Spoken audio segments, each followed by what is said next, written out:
Ah, big lips. You know you like them. You want it really bad. You want to get those big lips. Is correct. You want the biggest lips that you could possibly get. But then there's this issue. How does it affect your car? How does it affect what you're going to choose on a wheel? How does it affect how it's going to ride? How does it affect how it's going to hold up? Do big lips work for everyone? Let's get into it.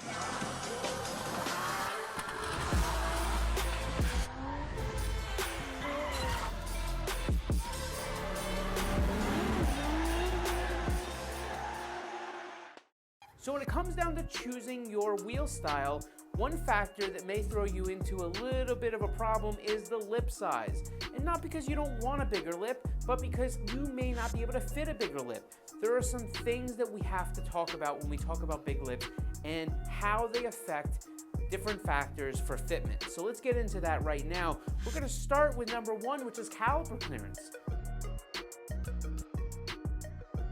That's right.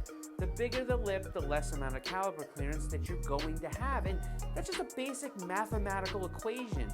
You have an 8-inch wide wheel and you have a 4-inch lip. That means the lip takes up the first 4 inches of that wheel. What does that mean? At a 0 offset, you have 0 caliper clearance. Now, there are factors that affect this, and that has to do with spoke shape. That means that if you're going to have a lip that's really big and the spoke bends all the way around and comes back to the PCD, you may have more caliper clearance. You've seen this before, convex spoke. But understand that the caliper clearance, when you do that, is going to be limited at the points where the spoke has to return back to the middle of that wheel. So that's one of the things that you need to consider. Lip size. The more lip you have, the least amount of caliper clearance. So there is a limit, and that's traditionally why you see the largest lips on wide bodies and rear-wheel drive cars where the caliper is usually smaller in the rear.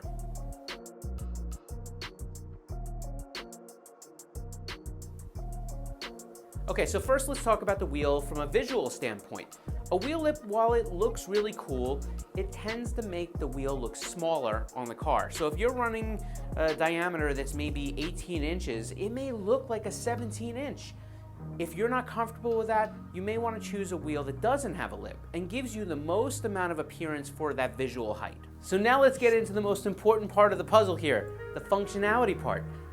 Yeah, this is the part that you don't want to hear about. This is the part that everybody doesn't want to hear about. They put the earmuffs on. The problem is, this is the part that's going to cause you the most amount of trouble. So let's get into why it affects your caliper clearance. See, caliper clearance, that brake, it's always there. No matter what size wheel you put on the car, that brake is a constant. So what ends up happening is if your brake is sitting here, and now all of a sudden, you have a wheel that has a straight face, and right out from the edge of the car, look how much clearance you have. But now let's put a lip on it. Let's move that lip into here, where it's gonna mount on the center of the wheel, and have it sticking out to about here, right? Big lip, 4 inches. But here's the problem. If that spoke shape doesn't fit around the brake, what are you gonna do? See, the spoke shape now becomes an important factor to this. Your brake has to fit in between the space that spoke has allowed it to be. So if you have a big lip and a flat spoke, you're going to virtually have no caliper clearance. That means if your brake is going to protrude toward the outward side of the car, most likely it's going to crash. You're not going to be able to clear. And that's why you traditionally see those wheels on the rear of cars or wide body cars, because they're able to space them out or get them away from the caliper. Or if you're using it in the rear, you don't really have that large of a caliper in the rear generally. But now it also affects the diameter, the inner diameter of the wheel. And that's because of something called the drop center. See, the drop center is that point in the middle of the wheel where the spoke actually has to bend back to meet the barrel. But if you have a big lip, that spoke has to return to the barrel, usually way inside, because the lip is there. It can't mount itself on the lip. That's the difference. The drop center starts to move. And when it starts to move into the center of the wheel to accommodate a big lip, generally what you have is a height restriction. It starts to narrow the inner barrel diameter. And as soon as you do that, that's usually where some of those big brakes or taller brakes will start to hit. All right, so moving into our next point, I want to tell you about something that nobody ever thinks about. I've heard this so many times, nobody thinks about it. And that is the fact that when you have a really large lip on a wheel, it turns into some sort of one of those pebble polishers. You ever seen them? The jewelry stuff. You throw it into the pile of rocks, it just tumbles and tumbles and tumbles. Same thing with the wheel. The bigger the lip you have, as road debris enters into that, well, guess what? You're moving, you're spinning. So that rock just goes all the way around the barrel, just stirring everything up, including your clear coat, your paint, and putting those little dings in your lip.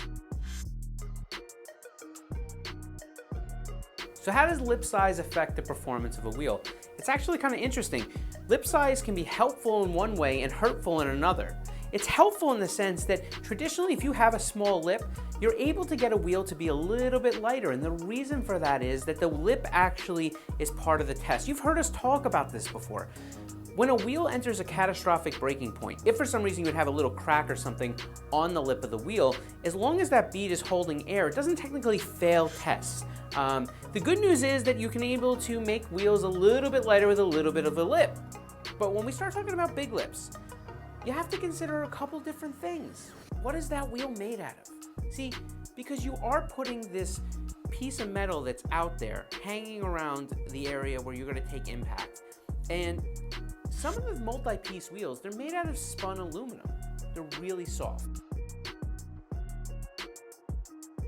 The one thing about wheel lips is they tend to be much more visually standout-ish. So if you have a small bend, if you have a little bit of a rash or anything like that, it's now more of a style piece, meaning that it probably is going to catch your eye more, especially if it's machined. If you have a smooth, machined, polished lip, it's something that people are going to want to look at. Their eye is going to gravitate there. So as you get a little bit of damage, you're going to notice it more too. So keep that in the forefront before you choose a wheel with a lip. So now that we've taken something that was so incredibly simple before, we made it so complicated, how does it affect your life? Well, it really doesn't. I mean, look, if you were going to buy a wheel with a lip before, you could still buy a wheel with a lip now. But there are points that you should consider. There are things out there that if you know now, you can learn from all the wheel people that came before you and made these mistakes. So think about them, consider them, talk with your wheel and tire professional when you're making that wheel selection and see how it impacts you. And if it doesn't, great. You got yourself a set of wheels with a lip on it. And if it does, listen, you saved yourself a bunch of money. So you're welcome. So that's it. We're gonna get out of here. Thanks for clicking that subscribe button down there, and we'll catch you on the next one.